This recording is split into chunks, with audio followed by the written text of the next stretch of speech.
Hello and welcome to Vogue Codes 2020. My name is Jessica Montague and I'm the Deputy Editor of Vogue Australia. I'm so pleased to be here today for our first Vogue Codes event of the year, and it's fantastic to be connecting with you all on our Vogue Codes virtual platform. We're excited by the opportunity our virtual events offer us this year to take Vogue Codes across geographic borders and reach an even larger audience. This is the 5th year we've run Vogue Codes, our crusade to see women empowered by technology. And if there is anything we have learned over the past few months, it's that technology is an incredible connector that allows us to build community and to support one another.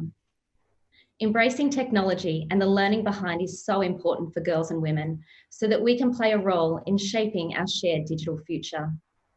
I would like to acknowledge our partners, as Vogue Codes wouldn't be possible without their support. Thank you to our presenting partner Westpac and supporting partners Audi, Barbie, Bumble, Estee Lauder and Optus. We're really proud to partner with companies not only driving innovation and positive change, but empowering women in technology and science. We have such a great lineup of speakers for our monthly webinar series. And to kick things off, it is my great pleasure to introduce our first guest, Preeti Joshi, joining us from Austin, Texas. Preeti started her career in management consulting, and she is now Vice President of Strategy at Bumble, the incredible dating app founded by Whitney Wolfe Herd just 5 years ago, which has now expanded to cover business and friendship and has an incredible 95 million users globally. With Bumble, Preeti is on a mission to put women first when it comes to making important moves in life. Now, just before we start, if you have any questions for Preeti, please do ask them in the Q&A chat box below and I will pass some of them on. Please also share your thoughts on social. We would love to hear what you think and use the hashtag VogueCodes so we can see and share your comments. Okay, so let's get things underway. Preeti, thank you so much for talking to us. I'm so disappointed we're not speaking in person. I was due to visit Bumble in March as part of South by Southwest, which was unfortunately cancelled due to COVID-19 in early March. And I know you were going to travel out here for Vogue Codes as well. So instead, we'll have to meet virtually. How big is the Bumble team right now in Austin, and how have you been finding remote working during this period of the last few months? Yeah, I'm going to say first and foremost, thank you so much for having me here. I am so excited to be connecting with all of you from the other side of the world. Good morning to everybody in Australia. I'm so bummed that I can't be there physically with you, but virtually is the next best thing. To answer your question, so in Austin, we have about 100 employees locally, but we're actually a part of a group of about 600 employees around the world. For our biggest offices, or two of our largest offices, Austin and London, we are actually going to be work from home for the rest of the year. And really we're taking some, feedback and guidance from local authorities and government officials, and really just trying to protect our employees. So we will be seeing the inside of people's homes for the rest of the year. For Sydney and for other local offices, as the climate changes and quite frankly, as it gets a little bit safer to be outside and to be kind of resuming to the new normal, folks will probably head back to work. And so particularly in Sydney, we're seeing that the office is beginning to open and our local team will get to explore working together again, working side by side, which is really exciting. Now, for anyone who hasn't seen Bumble HQ, I also implore you to Google image it because it just looks like the most amazing workplace. It just is so colourful and out of this world. I have no idea what it's like to go to somewhere like that every day for work. It just, looks like so much fun. But let's talk about your title. I mean, it's so impressive. It's Vice President of Strategy at Bumble. What does that even involve? Thank you. That's so kind of you. I get to do a lot of really awesome things with a lot of really awesome people at the end of the day. I'm involved in things like investment strategy, expansion strategy, honestly, even local go-to-market and execution, working with our local teams like our team in Sydney to bring campaigns to life and to help our users learn more about Bumble. But really what all of it culminates in is a combination, a balance, a tug of war between what I like to call art and science. Art being kind of the gut and the creative instinct that a lot of our marketers are genius at, and science being a lot of the data and the analytics and working with our business intelligence team to bring a lot of that to life. The best example that I could share with you is, as you alluded to earlier, we started as a dating app 5 years ago, founded by Whitney. And really the goal was to flip kind of gendered norms on their heads in the dating world.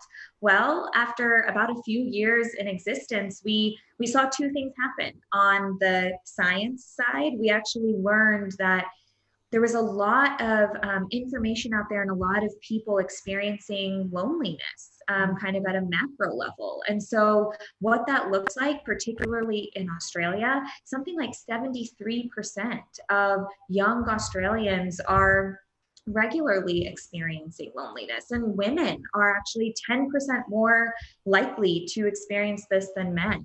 And we were seeing that more than 60% of individuals felt their friendship groups getting smaller as they were getting older, and even more focused on kind of the younger generation. We were seeing that 80% of this generation felt like they were making most of their friends before the age of 25. And so much happens after the age of 25.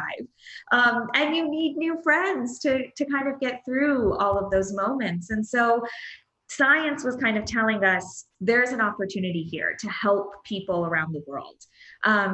Art was telling us, our users were telling us that they really loved our make the first move concept, and they really, really loved our date platform and the kindness and the authenticity that users had on the platform. But they were hacking our date platform to form platonic relationships. And so when we saw both of those opportunities next to one another, we actually said, you know what, art and science together here is saying that we've got to launch Bumble BFF. And so that's what we did in April of 2016. I love that you were able to recognize that and also shift your strategy so quickly and just be able to take a new direction. Like, that must be so amazing to be able to, see those opportunities and take them. But we'd love to know about some of the changes we've seen at Bumble with the lockdown. How have your users changed their behaviours? Obviously we can't meet in person. The restrictions in Australia are a little bit less now than the US, but that's have changed everything. It's definitely changed the dating game. Let's say that. But yeah, right. But what's exciting about that is I think it's only expanded the, opportunity set or the way that people are forming connections. And so what we're seeing from our users around the world and also in Australia is we were seeing and continue to see more meaningful chats. We continue to see longer conversations between users.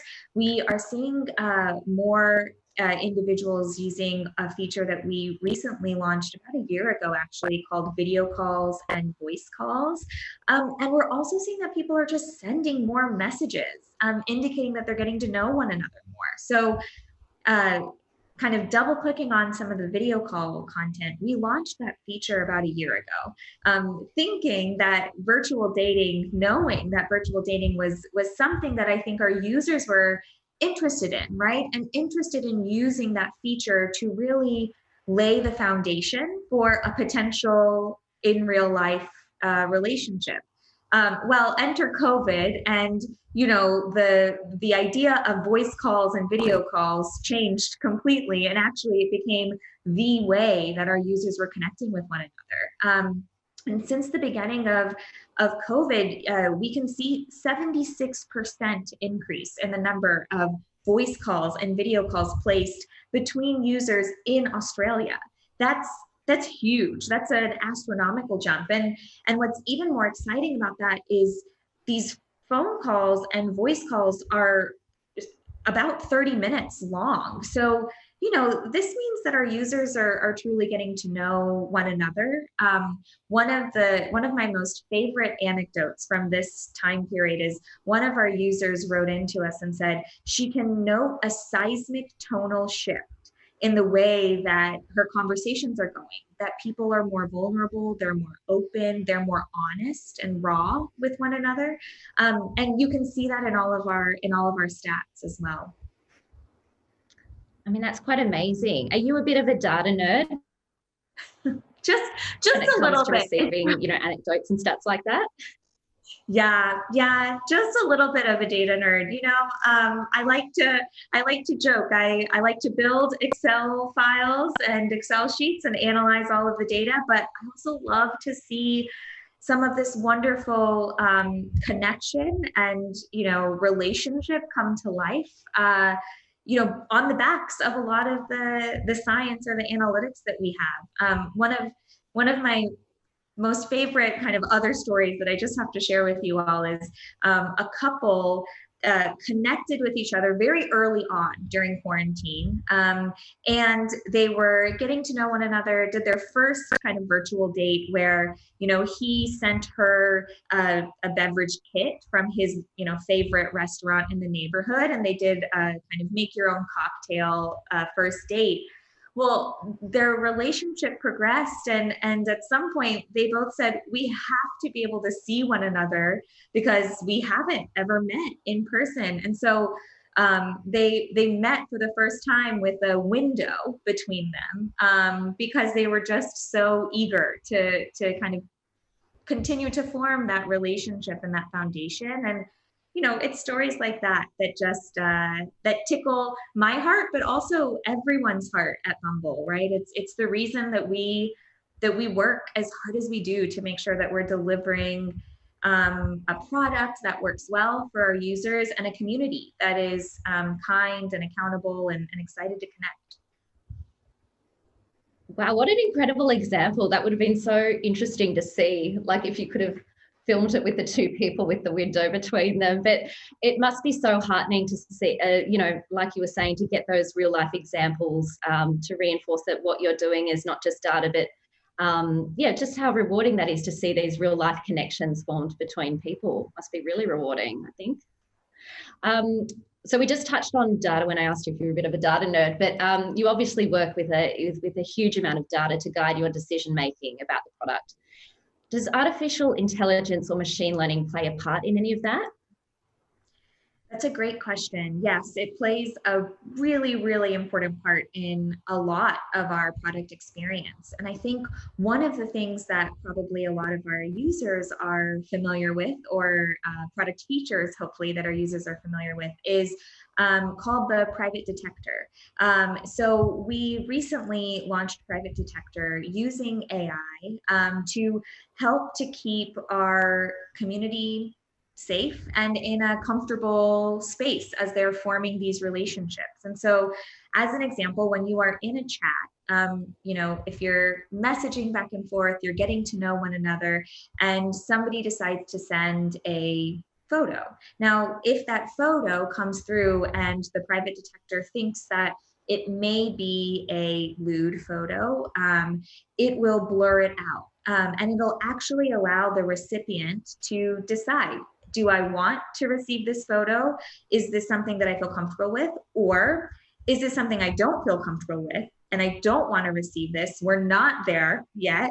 And in fact, I want to block the photo and I want to block the user. So we're able to use AI and other forms of technology to really, fulfill and live the values that we want our community to uphold, and also to protect and make safe this space for our users.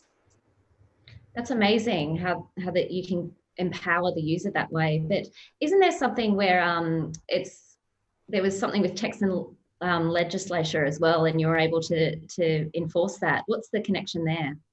Yes, this is, spearheaded by Whitney and the rest of our Bumble leadership team. But the Bumble team spent the better part of a year working with lawmakers on, both sides of the aisle in Texas, to help develop legislation that basically made sending unsolicited lewd photos or nude photos punishable by law. And so in the same way that you aren't allowed to expose yourself indecently in public, you also shouldn't be able to send unsolicited nude photos to somebody that isn't ready to receive them. And so really the really, really hard work of Whitney and the rest of our executive team to really to push that through. But it's exciting. We've passed that law in Texas, and we are working to pass that law across the rest of the United States. That is so just impressive that it just goes beyond what you do in a day-to-day role with Bumble.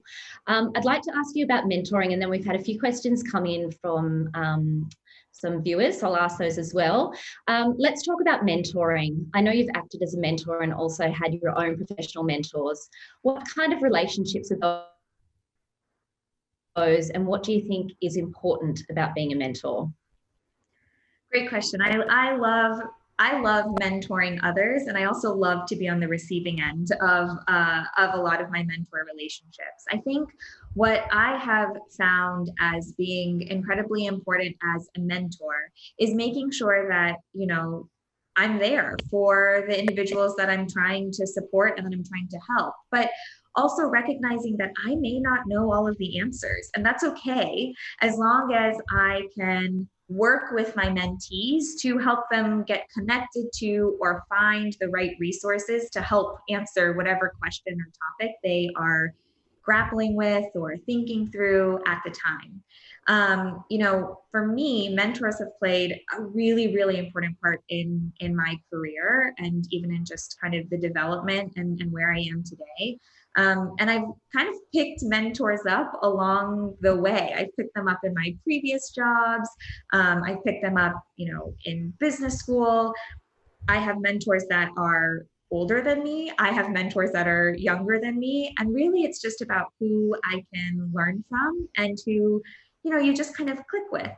So my favorite mentor story, honestly, is it's an important one to me because, I think probably now 2.5 years ago, I was looking for my next opportunity, leaving kind of management consulting and excited to kind of jump into the startup world and really work somewhere that I could be incredibly mission driven and really just change the world. And through two different mentors in two different parts of my life.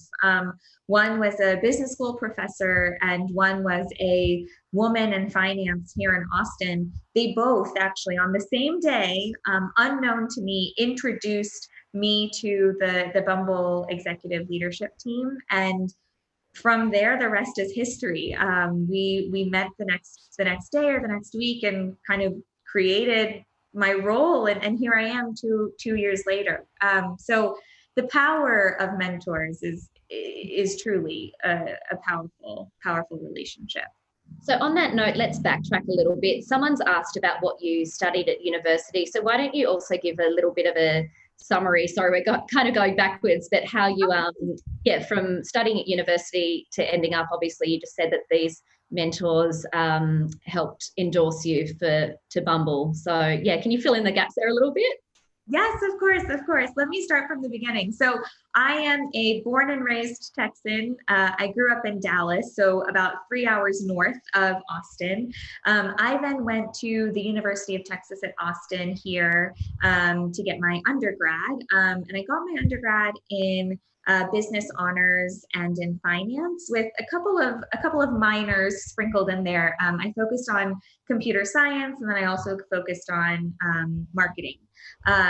Coming out of undergrad, I spent, probably 8 years in management consulting. And I was working for McKinsey & Company, where I spent time really focused on working with CPG companies and retailers around the world, helping them think through their growth strategies and their go-to-market strategies and how they could organize themselves for growth, who they should be working with to kind of keep delivering growth at the top line. And so I got to work with some really, really exciting brands. And I also got to help brands reinvent themselves. If you remember, in 2008, 2009, during the kind of financial crisis, a lot of, for example, luxury brands needed to rethink their strategy. And so I got to work with a handful of them to help them think about what does a kind of off-price model look like? What does merchandise look like there? What does pricing look like? In the middle there, I did take a 2-year break and I went to get my MBA at Wharton at the University of Pennsylvania, which is where I found my mentor, Adam Grant, who helped then connect me to Bumble to get this job. But you know, while at Wharton, I learned a lot. I also met my now husband, who, when we graduated from business school, he landed a job here in Austin. And because he found the job of his dreams here, I moved to Austin with him. And then a few years later, landed my dream job here with Bumble. Oh, that's so fantastic. And you're not a high achiever at all. I just have to say, listen, I've had a reader question, which is very similar to the next question I was going to ask, and it was about sort of getting into a strategy role. What do you tell young people who are interested in something like you're doing now? What are the skills or qualities you need?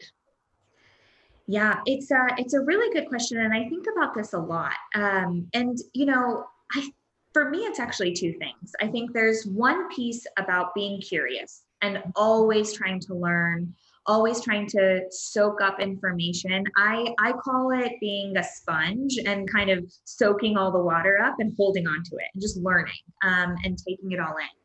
The other thing that I think is really important is also asking questions and not being afraid to ask those questions.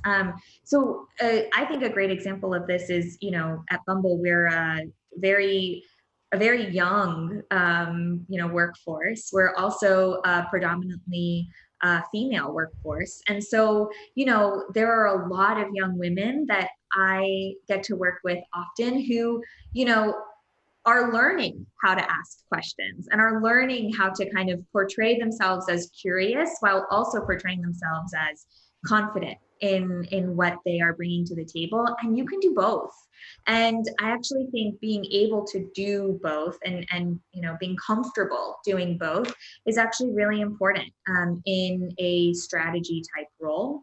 And I think the other piece that I encourage individuals who are excited about strategy to explore is getting comfortable with analytics and getting comfortable with data and being okay kind of rolling around in rows and rows of data because there's a lot of power in numbers, and being able to kind of work with that and then tell a story coming out of that is also really powerful.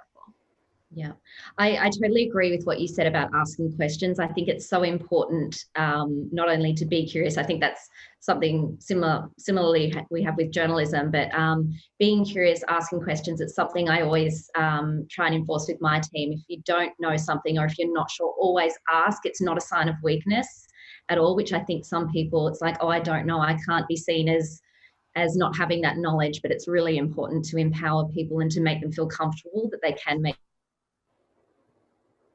ask those questions as well. We have another viewer question, which I love. What is the biggest career risk that you took that's paid off, and what lesson did you learn there? Oh, that's such a good question. If I could say this, I actually think the biggest career risk that I took was leaving a job that I had been at for 8, maybe 9 years and really jumping headfirst into a world that I actually knew very little about and coming and joining the Bumble team. That is quite honestly one of the biggest risks that I've taken, but also one of the most rewarding. And the most rewarding in that I am working on a mission that I know we all feel passionate about, right? Ending misogyny globally, giving women a level playing field to make relationships across every aspect of their life, and really helping to empower women as they're going on this journey. Also, being a part of the Bumble team, I've been fortunate enough to work with incredible thought leaders around the world to launch Bumble in India, and to think about, taking something as incredible and as impactful as Women Make the First Move, and the platform that we've built, in for maybe a more traditional Western or Anglo culture, and help to bring it to the women of India who are empowered in their own right, but really need and are craving the tools to get to act on that empowerment. That's a reward that I'll never know how to quantify. So the risk was jumping in kind of both feet first. But really, I've never looked back. It's been incredible. On that note, we've had another question about have you observed significant differences in how people date between different countries and cultures? That's a really good question. And it even goes back to the fact that it's 95 million. It's like that's almost 5 times Australia's population. That's a lot of people globally using Bumble. Yes, dating norms look different, not just between cultures around the world, but also between age groups within countries, and also between even, cultures within countries. And so as we're starting to expand to, more than 95 million humans globally, we're starting to really understand and get under the hood of a lot of the kind of differences and the way that people approach relationships. I think, if you think about, as an example, the way that the cultural landscape is in India or has been for such a long time, until recently, a lot of kind of the way that relationships, particularly romantic relationships, were formed were through arranged marriages, and really kind of parents being involved and helping children or their children find love. And that's pretty different than what you likely see in other parts of the world. And so, that's probably the most basic example here, or maybe the most obvious example. But even as we're starting to better understand how Gen Z is exploring love versus how millennials are exploring love, the norms are very different, and the getting to know you period is very different. And, the things that people are even excited to do on first dates is very different.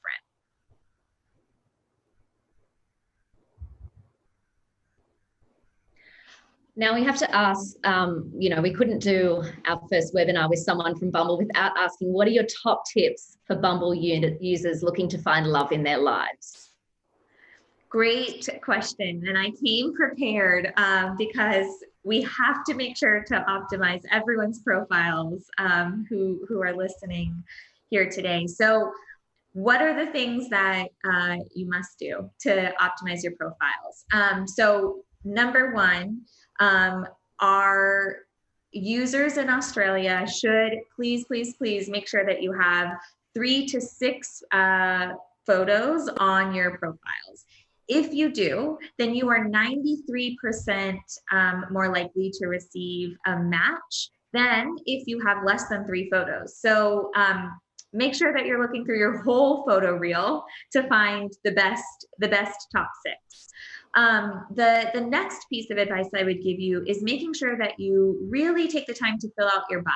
So what we know is in Australia, if you take the time to fill your bio out, Australian users receive 32% more matches if you have. And so take the time, share a little bit about who you are, what you like to do, what do you do in your spare time, who do you hang out with, what do you read, anything. But our experts say to make sure that you keep it short and keep it snappy. And if you're a funny person, lead with a little bit of humor. And if you are not a funny person, totally fine to get your friends to help you think of a joke or think of something funny to put on your profile.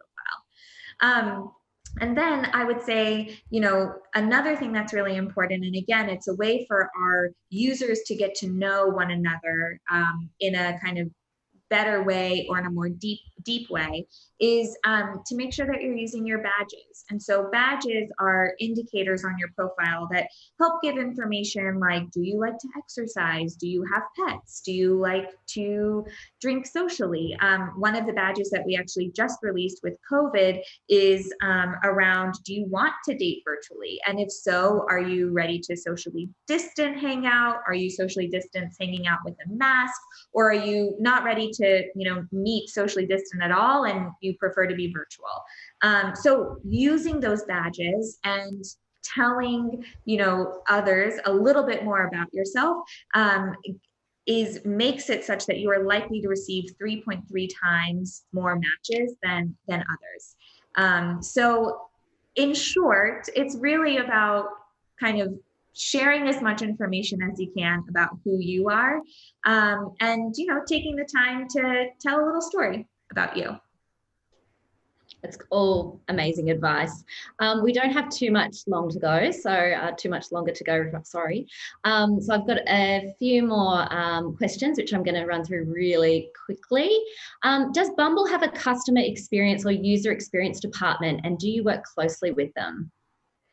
We do. We have a global customer experience team that is on the front lines and is working day and night, quite frankly, around the clock to make sure that we are understanding what our users are saying and hearing and feeling as they are experiencing the app and the community. As an example, we have moderators that are constantly kind of watching the activity and are receiving any sort of feedback from our users, positive feedback, feedback that is maybe negative and that we need to act on. So as an example, if someone is being rude or using hate speech or being abusive, a user has the ability to block and report that user. And so we've got moderators that are monitoring that and making sure that we are able to keep our community safe and hold one another accountable. And I feel very fortunate. I'm working with our customer experience and our user experience team regularly, largely because so much of what we do when we're defining strategy is to understand what the users are experiencing and what they are looking for and what they're not looking for, so that we can make sure that we are then investing our time and our energy and our resources in building what does make sense for our users. That's all so interesting. I thought we might end with a little bit of a fun question that's also come through from the audience, and it's just as simple about the name Bumble. Can you give us a little sort of background to what that means? And I know I was talking about the HQ before in Austin, which I understand is also called the Hive, or is that its nickname? Yes. All very cool. The office in Austin is called the Hive, and it is it's a hive because you can imagine us as bees buzzing in and out and just coming in, getting work done, and buzzing around in the hive to work collaboratively, but then also buzzing out on our way home. And I think we've affectionately called it the Hive, and we miss not being able to be there right now, but you are absolutely right. It's called the Hive, and it feels like Bumble just in real life. So I hope that all of you will get to visit it one day. But the story of how Bumble came about is Whitney, Bumble, the name Whitney actually was, was thinking about a handful of different apps. And she was thinking about how do we really make sure that, once she landed on the idea of flipping kind of gendered norms on their head and really giving women the ability to make the first move and to make sure that they are in the driver's seat. She then started thinking, well, how do we put all of this together? How do we actually bring this to life? And, she was ideating and throwing a bunch of different names around. And actually, as Bumble came to life, or Bumble became a part of the conversation, she started thinking, wait, this is incredible. We could then build this off of bees, and we have queen bees in our hive, and we have a hive, which is a community. And it just kind of built momentum from there. And 5 years later and 95 million users later, here we are, Bumble. I still can't believe it's only 5 years old, and there's great synergy with Vogue Codes because we're 5 years old as well. But we've just run out of time, so it's so amazing. Thank you, Preeti, so much for your time this morning. It was wonderful to chat with you, and I really hope we meet in Austin before too long, or if you come out to Sydney. Thank you for everyone who joined us and sent in questions. I'm sorry we couldn't get to them all. Please do look out for our future webinars and our events program for Vogue Codes. You can visit vogue.com.au/codes for more details, and we look forward to seeing you next month. Thank you so much, Preeti. Thank you. Have a wonderful day. You too.